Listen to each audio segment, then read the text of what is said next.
6:48 is the time this Tuesday. If you're just waking up, we are following several breaking stories. A deputy from Ontario County and a driver are both hospitalized with serious injuries due to a crash. Now, the deputy is still in the ICU at Strong, which is where we find Aran Spitzer live outside that hospital with the latest details about this accident. Aran.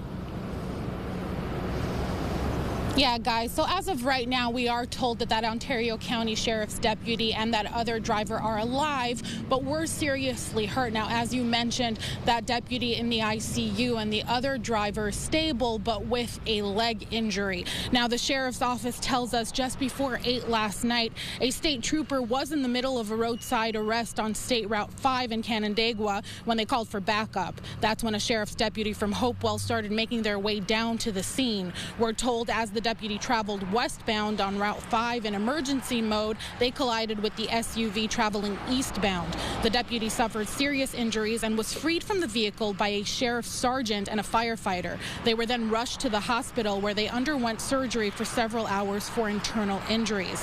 First responders did remain on scene for 3 hours after the crash, and overnight the sheriff did thank those first responders who were on scene and the hospital staff. For now, reporting Aran Spitzer, News 8.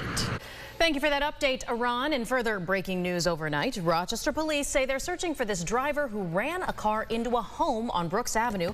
That was around 1:15 very early this morning, and then they allegedly left the scene. Officers say they found the empty 2014 Cadillac had hit the porch and nobody inside the home was hurt, though the driver and any passengers involved have still not yet been found, and the Cadillac has in fact not been reported stolen. In New York City, police there have officially filed murder and more charges against 26-year-old Luigi Mangione for last week's shooting death of Brian Thompson, the CEO of United Healthcare. Mangione, the former prep school valedictorian and Ivy League engineer in custody in Pennsylvania, had his first court appearance Monday night. He was arrested hours earlier yesterday morning at a McDonald's in Altoona, some 280 miles west of the murder scene in New York, and that came in after an employee called in a tip. We'll have more updates on this story throughout our future shows today, News 8 at noon, and online as well at rochesterfirst.com. A case of school bullying now leads to a police investigation in Monroe County, and the student and her parents speaking out to News 8. That student, Leah Sick, 13 years old, says she's been bullied since starting middle school at Spencerport 3 years ago, saying it used to make her cry and she's had enough. The now 8th grader says the latest problem came the Friday before Thanksgiving. At the end of the school day, Leah thought she could stand up for herself, but she couldn't put up much of a defense, she says, against a group of boys at Cosgrove Middle School. So what'd she do? She called her dad. They shoved me like full speed right into my locker. I think 3 or 4 of them actually put their hands on me, but still, like, those are boys against me. And after that, I just started hitting them and just telling them go away and stuff, like leave me alone. So as a dad, you hear this, your little girl's calling you, what went through your mind? Rage. I mean, no parent wants to hear that their 13-year-old daughter is being assaulted by 6 boys. Lots, at least 20 people have reached out and said, you know, my child is getting this, and why is this happening, you know, and it's just this one group at this school. I mean, I don't know what happened, like why it's so bad. The parents there, Kim and Sean, tell us in sharing their story on social media, they too have received hateful messages from classmates there at the school. All 3 say this suspension, 3 days the group of boys got as punishment for the Thanksgiving holiday, is not enough, and they feel their daughter is also being punished in return because she now has an escort going through the hallway and she eats lunch not with everyone else but in a teacher's classroom. They remain hopeful because there is an investigation underway with deputies and Ogden and Greece police. We did reach out to law enforcement again in the district for a new update. We'll share that with you as soon as we have it. For now, a safe school helpline to report bullying. We have that contact info at rochesterfirst.com. The big announcement from the EPA now banning most uses of the cancer-causing chemicals known as TCE and PCE. These solvents can be found in glue, dry cleaning products at home, stain removers, furniture polish, even make their way into some drinking water. The EPA says it has known for decades these chemicals are not good for you, but didn't have the power to stop the making of them or the use until fairly recently with the 2016 Toxic Substances Control Act.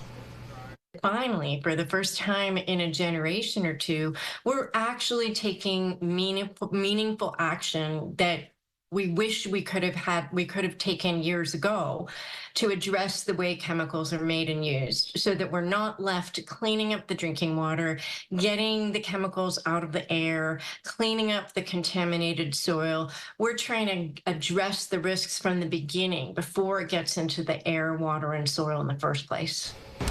The feds say they have found safer alternatives already on the market, so customers have better choices. They also believe the vast majority of risk identified from the chemicals should be done away with under the first year of the ban.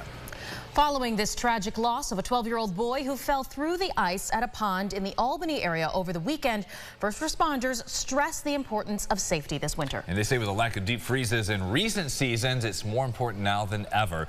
News 8 heard from a state forest ranger about what to know before venturing out. She recommends making sure the ice is at least 4 to 6 inches thick before you step out. Try to determine that by the color, though there's never a full guarantee it is safe to be on.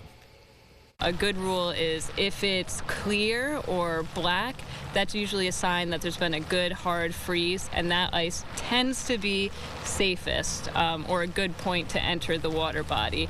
If you see ice that is like milkier or more opaque, that's a bit less trustworthy. And then when you see ice that's like slushy, you'd want to stay away from that. If you do fall through, most important thing to do, try to stay calm and remember this. There's a rule that we say, it's the 1-10-1 rule. So if you fall through the ice, you have about 1 minute where you want to calm yourself and regulate your breathing. Then you have about a 10-minute span where you have a window where you can really get some good movement in. After that time period, you know, the water's very cold, hypothermia is going to begin to set in, and the 1 hour is when it could be fatal or you could go unconscious.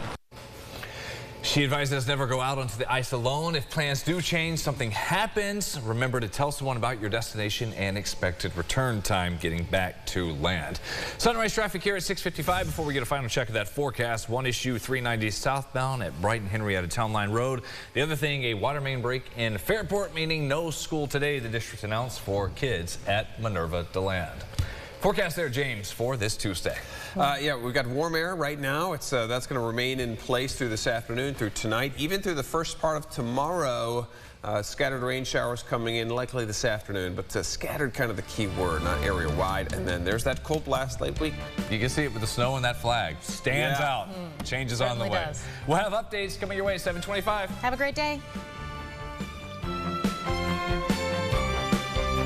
Follow News 8 wherever you are on RochesterFirst.com, Facebook, X, and on our app for news and weather.